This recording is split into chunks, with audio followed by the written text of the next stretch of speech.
الحمد لله وحده والصلاة والسلام على من لا نبي بعده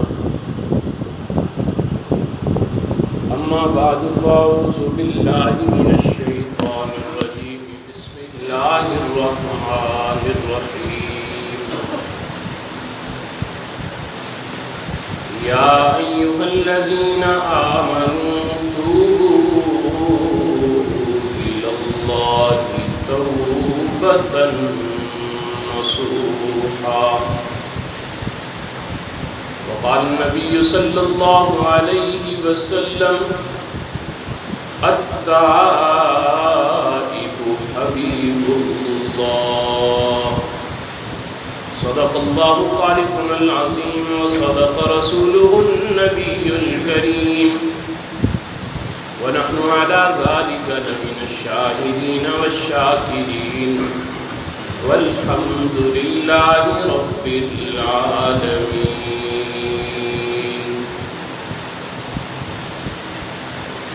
سزا دینے والا جزا دینے والا سزا دینے والا جزا دینے والا وہ سارے دکھوں کی دوا دینے والا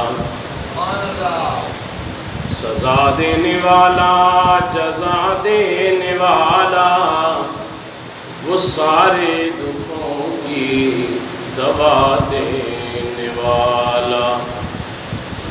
کوئی صدق دل سے معافی تو مانگے کوئی صدق دل سے معافی تو مانگے وہ بخشش کے دریا بہا دینے والا. ہمیں تو طلب سے بھی زیادہ ملا ہے ہمیں تو طلب سے بھی زیادہ ملا ہے وہ منگتوں کو سلطان بنا دینے والا. ذرا غور تو کر تو قبروں پہ جا کر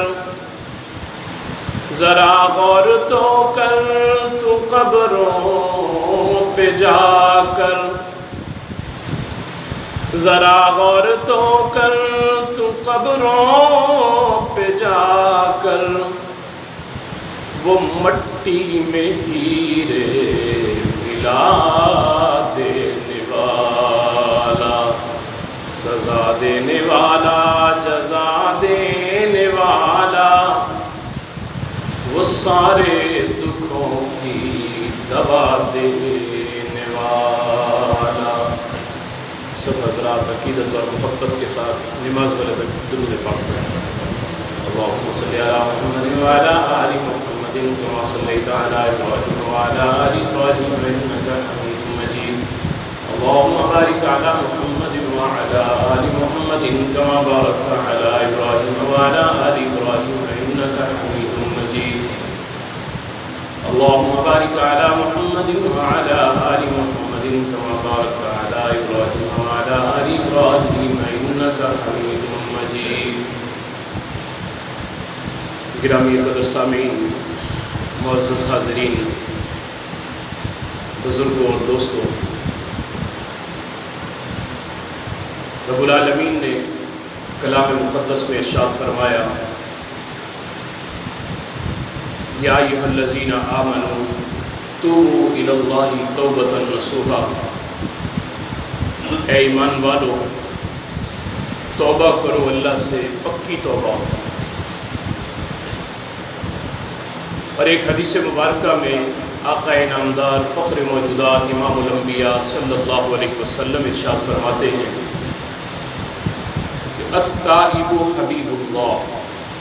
جو انسان توبہ کرنے والا ہے وہ اللہ کا دوست ہے. جس کو توبہ کرنے کی توفیق مل گئی گویا اسے اللہ کے محبوب ہونے کی سند مل گئی. کہ اللہ نے اسے اپنے دوستوں کی فہرست میں شامل کر لیا، تو انسان اپنی شب و روز میں، زندگی کے نشیب و فراز میں اس سے گناہ ہوتے رہتے ہیں، اور بہترین آدمی وہ ہے جو اپنے کھاتے کو جلدی جلدی صاف کرتا رہے، زیادہ بوجھ اپنے اوپر جمع ہونے ہی نہ دے۔ اس لیے کہ اللہ رب العزت خود فرماتے ہیں توبوا الی اللہ جمیعا ایھا المؤمنون لعلکم تفلحون، کہ ایمان والو اللہ کے ساتھ توبہ کا معاملہ کرو، توبہ کرو اللہ سے، توبوا الی اللہ، اللہ سے توبہ کرو، جمیعا تم سارے کے سارے، ایھا المؤمنون اے ایمان والو، اور پھر آگے کیا فرما رہے ہیں؟ لعلکم تفلحون، تاکہ تم فلاح پا جاؤ، تم کامیاب ہو جاؤ۔ اب اللہ خود حکم فرما رہے ہیں کہ توبہ کرو، یہ امر کا صیغہ ہے، توبو، توبہ کرو، اور اگر ہم اس کے حکم پر بھی توبہ نہ کریں، یہ ہماری پھر بدبختی ہے کہ اللہ ہمیں خود کہہ رہے ہیں میرے بندوں مانگو مجھ سے، میں تمہیں دینے کے لیے تیار ہوں۔ تو انسان اپنے اللہ کے حکم کی فرما برداری کرتے ہوئے، بڑی عجیب روایت ایک دن نظر سے گزری، فرمایا کہ قیامت کے دن اللہ رب العزت ایک ایسے آدمی کو جس کی ساری زندگی اللہ کی نافرمانی میں گزری ہوگی، اللہ اسے قیامت کے دن حکم فرمائیں گے کہ تو نے ساری زندگی میری نافرمانی کی ہے، آج جہنم میں چلا جا۔ فرمایا جیسے ہی اللہ کا حکم سنے گا وہ آدمی بھاگ کر جہنم کی طرف چلنا شروع کر دے گا، تیز تیز جہنم کی طرف قدموں سے چلنا شروع ہو جائے گا۔ اور ایک آدمی جو اللہ کی نافرمانی کرتا رہا، اسے حکم ہوگا کہ جاؤ تم بھی جہنم کی طرف۔ اب وہ چلے گا تو چلتے چلتے کبھی رک رہا ہے، کبھی پیچھے دیکھ رہا ہے، پھر رک رہا ہے، بڑی سستی سے چلے گا۔ تو اللہ رب العزت دونوں کو بلائیں گے اور بلا کر پوچھیں گے کہ میرے بندے، تجھے میں نے کہا کہ جہنم میں چلا جا، تو نے تیز قدموں سے جہنم کی طرف بھاگنا شروع کر دیا، کیا وجہ اس کی؟ وہ کہے گا مولا ساری زندگی تو تیری نافرمانی کی، ساری زندگی تیرے حکموں کو توڑا، آج میرے دل میں آئی کہ تیرے حکموں کو کبھی نہیں مانا، سدا تیرے حکم توڑے، آج بھی تیرا حکم اگر میں توڑ دیتا ہوں، تیرے حکم کی عدولی کرتا ہوں، تیرا حکم نہیں مانتا، تو پھر میرے جیسا بدبخت کوئی نہیں ہے، مولا میں نے تو تیرا حکم مانتے ہوئے جہنم کی طرف چلنا شروع کر دیا۔ تو فرمایا اللہ رب العزت اس بندے سے فرمائیں گے جا میرے بندے، میرا دریائے رحمت جوش میں آ گیا، میں نے تیرے لیے مغفرت کا فیصلہ فرما دیا۔ فرمایا دوسرا بندہ وہ ہوگا جو چل رہا ہے اور رک رک کے پیچھے دیکھ رہا ہے، اللہ پوچھیں گے میں نے تجھے جہنم میں جانے کے لیے کہا اور تو رک رک کے سست روی سے چل رہا تھا، وجہ کیا ہے؟ وہ کہے گا مولا ساری زندگی تیری نافرمانی کی، تو نے میرے عیبوں پر ستاری کی چادر ڈالی، تو نے میرے عیبوں کو چھپائے رکھا، تو نے مجھے لوگوں میں رسوا نہیں ہونے دیا، اور میں سمجھتا ہوں تو 70 ماؤں سے زیادہ پیار کرنے والا ہے، مولا میں آج اس لیے تیری رحمت کے انتظار میں تھا کہ شاید آج بھی تیرا رحمت کا دریا جوش میں آ جائے اور تو میرے لیے مغفرت کا فیصلہ فرما دے۔ میں تو اس لیے رک رک کے چل رہا تھا کہ شاید ابھی بھی مجھے آواز پڑ جائے کہ میرے بندے آ جا، میرے بندے آ جا، میں نے تجھے مغفرت کا فیصلہ کر دیا، میں نے تجھے بخش دیا، مولا میں تو تیرے حکم کی وجہ سے، اس وجہ سے میں آہستہ آہستہ چل رہا تھا کہ شاید تیرا دریائے رحمت جوش میں آ جائے۔ حدیث پاک میں آتا ہے، فرمایا اللہ رب العزت اس بندے کے لیے بھی مغفرت کا فیصلہ فرما دے۔ تو بھائی اپنے اللہ سے یقیناً یہ کہنے کی بات نہیں ہے، سچی بات یہ ہے کہ آج ہمارا رب ہم سے روٹا ہوا ہے، آج ہم سب کو پتا ہے کہ ہمارا رب ہم سے روٹا ہوا ہے۔ جب کسی سے کوئی بندہ روٹتا ہے اس کے لیے اپنے گھر کے دروازے بند کر دیتا ہے، کہتا ہے خبردار میرے گھر میں مت آنا،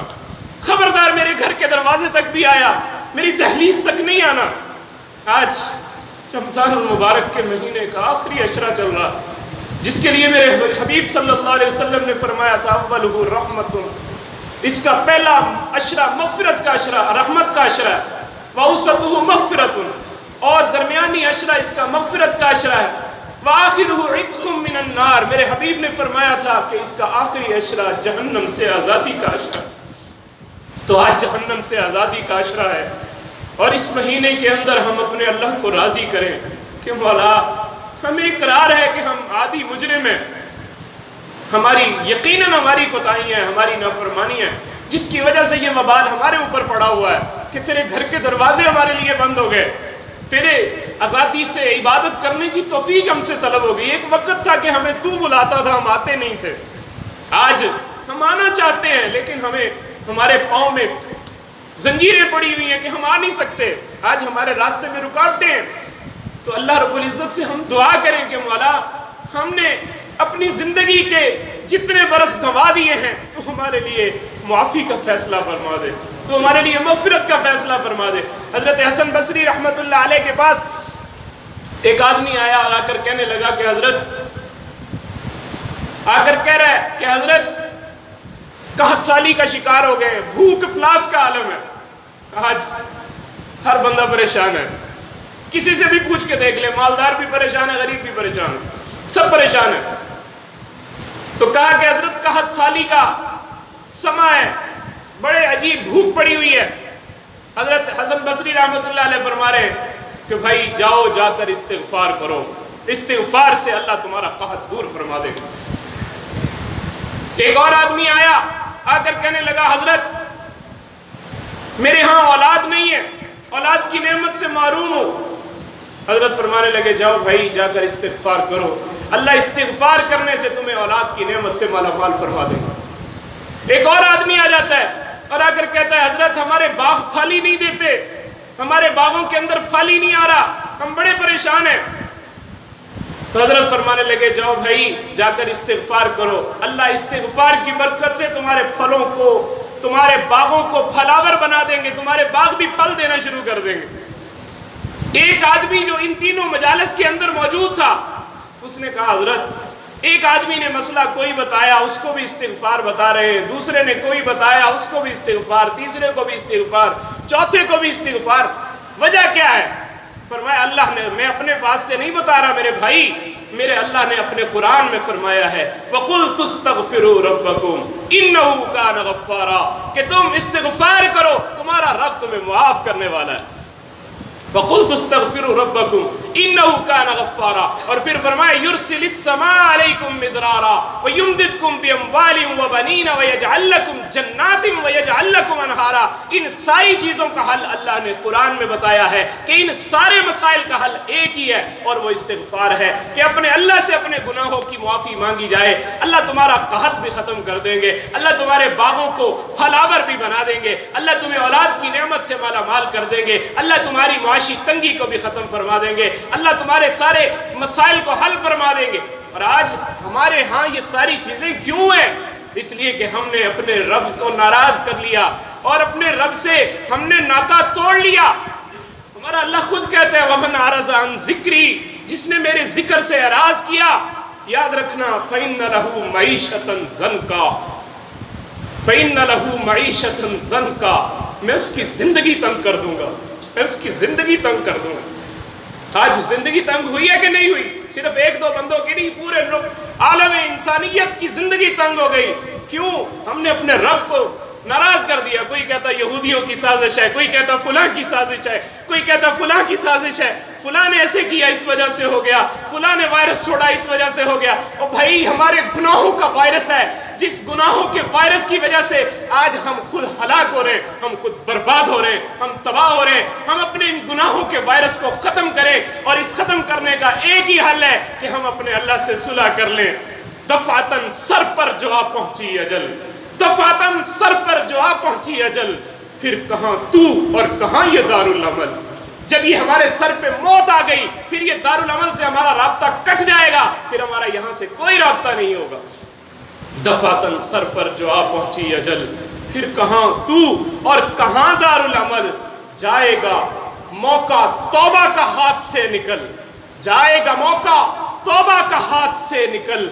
پھر نہ ہاتھ آئے گی یہ عمر بے بدل۔ یہ ایک ایک سانس جو چل رہا ہے، رب کائنات کی قسم یہ اتنا قیمتی ہے کہ یہ زندگی میں دوبارہ آنے والا نہیں۔ امام غزالی رحمت اللہ علیہ نے فرمایا تھا کہ جس کا آج اس کے گزرے ہوئے کل سے بہتر نہ ہوا، یعنی اس کی زندگی کا کل کا دن بھی ویسے ہی گزرا، آج کا بھی ویسے ہی گزر رہا، فرمایا وہ بندہ ہلاک ہو گیا، برباد ہو گیا کہ اس کا کل کا دن بھی ویسا، اس کا آج کا دن بھی ویسا۔ ہم اپنے اللہ سے عہد کریں کہ مولا جو میری کل گزر گئی تو معاف کر دے، میں اپنی آنے والی کل کو بہت بہتر بناتا ہوں، میں اپنی توبہ کی زندگی گزارتا ہوں، میں استغفار کی زندگی گزارتا ہوں، میں تجھ سے مغفرت کے طلبگار ہوں۔ اور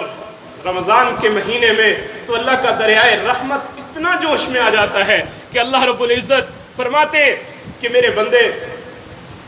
حدیث پاک میں آتا ہے کہ روزانہ ایسے 10 لاکھ افراد جن پہ جہنم لازم ہو چکی ہے، اللہ ان کے لیے جہنم سے آزادی کا فیصلہ فرما دیتے ہیں۔ حدیث پاک وہ مشہور حدیث ہے، منبر والی حدیث، میرے حبیب نے فرمایا پہلے درجے پہ قدم رکھا آمین، دوسرے پہ قدم رکھا آمین، تیسرے پہ قدم رکھا آمین۔ تو صحابہ نے جب پوچھا یا رسول اللہ پہلے کبھی نہیں ایسا دیکھا، فرمایا جبرائیل امین آئے میرے پاس، بد دعا کی انہوں نے اور میں نے اس پر آمین کہا۔ وہ بد دعا کیسی ہے جس کو کرنے والے جبرائیل امین اور آمین کہنے والے میرے حبیب امام الانبیاء، اس کی قبولیت میں تردد کیا ہوگا، کیا شک ہوگی اس میں کہ میرے آقا فرما رہے ہیں کہ وہ بدبخت انسان ہے، ہلاک ہو جائے وہ شخص جس کی زندگی میں رمضان کا مہینہ آیا مگر اس نے پھر بھی اپنے رب کو راضی نہیں کیا، اس کی گناہوں کی زندگی ویسی کی ویسی چلتی رہی، وہ ویسے گناہوں کی غلاظت میں لتھڑا رہا۔ فرمایا کہ وہ آدمی برباد ہو جائے، ہلاک ہو جائے، میرے آقا امام آمین کہہ رہے ہیں، اور فرمایا ہلاک ہو جائے وہ بندہ جس کے سامنے میرے آقا کا نام نامی اس میں گرامی لیا جائے اور اس کی زبان پر میرے آقا کے لیے درود نہ آئے صلی اللہ علیہ وسلم، اس کی زبان پر جاری نہ ہو، فرمایا ایسا آدمی بھی ہلاک ہو جائے، فرمایا آمین۔ اور تیسرا وہ آدمی جس نے اپنی زندگی میں اپنے والدین کو پایا، بڑھاپے میں دونوں کو پایا یا کسی ایک کو پایا، اور پھر بھی ان کی خدمت کر کے اپنے رب کو راضی نہ کر لیا، اور اس پر بھی میرے آقا نے آمین فرمایا۔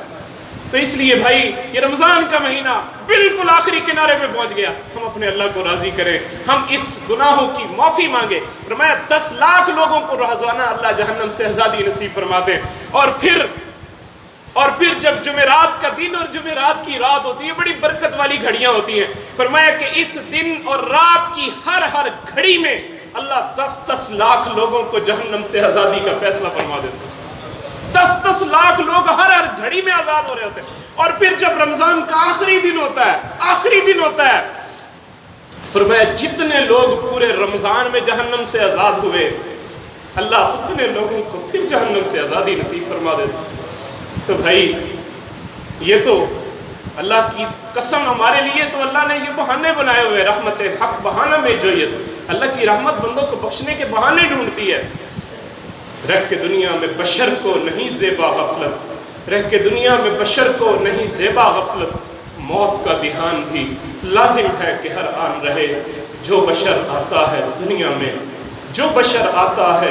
میں یہ کہتی ہے قضا، میں بھی پیچھے چلی آتی ہوں، ذرا دھیان رہے۔ اللہ مجھے بھی اور آپ کو بھی اپنے اعمال پر ندامت کے ساتھ توبہ اور استغفار کرنے کی توفیق نصیب فرمائے۔